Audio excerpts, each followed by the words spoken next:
অনেক দিন ধরেই আমার মেয়ে বলছে এভাবে, মানে ট্রেন্ডিং যে ভিডিওটা চলছে জলের বোতল দিয়ে জল ভরে সেটা করবে। তো তোমাদের দাদা ভাইয়ের রিদ্ধি হচ্ছে ট্রাই করছে। দেখো আমরা 2-3টা বোতল এভাবে সিদ্ধি করে এনেছি।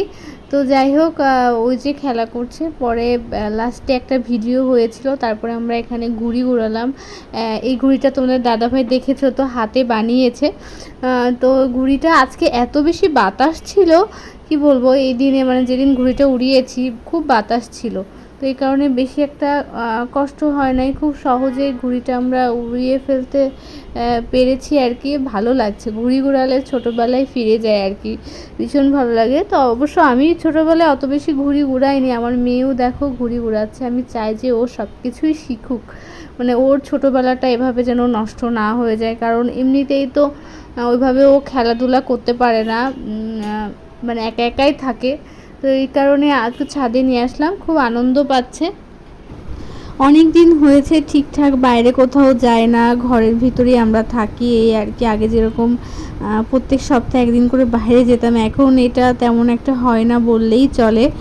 এই আর কি, দেশের পরিস্থিতি খারাপ, এই কারণেই তেমন একটা বের হওয়া হয় না। তো দেখো ঘুড়িটা যে কোথায় চলে গিয়েছে, জুম করেও দেখা যাচ্ছে না। এবার আমি হচ্ছে ঘুড়িটা উড়াচ্ছি, এটাই আর কি। তো এই যে এখন প্রায় সন্ধ্যা সন্ধ্যা হয়ে আসছে আর কি। বলো তো, বোতল দিয়ে যে জলের ভিডিওটা বানানো হয়েছে না, ওইটা আমি একটা শর্ট বানিয়েছি, সেটা হচ্ছে একদম অন্ধকার হয়ে গেলে ওই ভিডিওটা ভালো হয়েছে।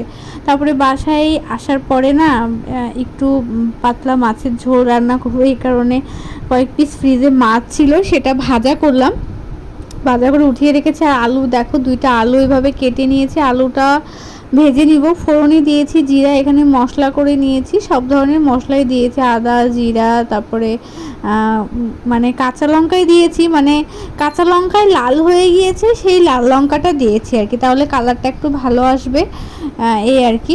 আর হচ্ছে একটু পেঁয়াজ দিয়েছি, রসুন দিইনি মাছে।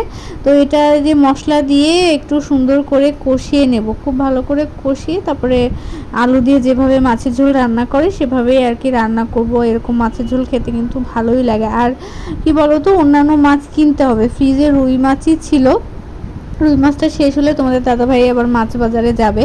আর এখন যেহেতু মাসের শেষ, সেই ক্ষেত্রে মাসকাবারি বাজারটা প্রায় আমাদের শেষের পথে। তো দেখো এই যে একটু জল দিয়ে দিলাম, এখন এটা দিয়ে আরও সুন্দর করে কষিয়ে নিব। কষানোর পরে তারপরে ঝোলের জলটা দিব। আলুটা কিন্তু ভালো করে ভেজে নিয়েছি, আলু ভাজার ভিতরেই অর্ধেকটা সিদ্ধ হয়ে যায়, আর কষিয়ে নিলে তো আরও সিদ্ধ হয়ে যায়, তারপরে আর বেশি জল দেওয়া লাগে না। তো দেখো কষিয়ে একদম ঝোলটা এভাবে মানে শুকিয়ে একদম তেল উঠে এসেছে, তারপরে আমি ঝোলের জলটা দিয়েছি। ঝোলের জল দেওয়ার পরে এই যে ঝোলটা ফুটে উঠলে মাছগুলা দিয়ে দিব। নামানোর আগে বললাম তো গরম মশলা দিয়ে দিব। শুধু রাতে মাছের ঝোল, ভাত আর হচ্ছে দুপুরে টুকিটাকি যা রান্না করেছিলাম সেগুলা ছিল।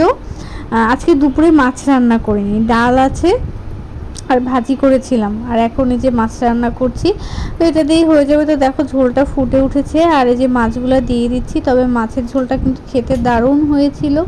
রিদ্ধি মাছ খেতে, রুই মাছ খেতে পছন্দ করে, রুই মাছ কাতলা মাছ যে মাছই হোক, যে মাছে কাটা কম থাকে সেই মাছইও খেতে পছন্দ করে। ইলিশ মাছটা বেশি পছন্দ করে, কিন্তু ইলিশ মাছে মানে বেশ কাটা থাকে, ওকে আমাকে একদম সুন্দর করে বেছে দিতে হয় আর কি। তো দেখো এই যে সুন্দর করে ঝোলটা ফুটে উঠলে মানে একদম মানে একটু আলু তো, আলু দিয়ে রান্না করা তো ঝোলটা টেনে নিবে। তো দেখো এই যে আমার ঝোল একদম রেডি হয়ে গিয়েছে, গরম মশলা দিয়েই জাস্ট নামিয়ে নিব, তাহলেই হচ্ছে তরকারিটা একদম রেডি হয়ে যাবে আর কি। আর নামানোর পরে একটু টেনে নেবে ঝোলটা আরও, এই আর কি। খেতে ভীষণ স্বাদ হয়েছিল। কাঁচা লঙ্কা আর দিলাম না, কারণ কাঁচা লঙ্কা দিয়ে রান্না করেছি। তো আজকের ভিডিওটা এই পর্যন্তই। তোমরা সবাই ভালো থেকো, সুস্থ থেকো।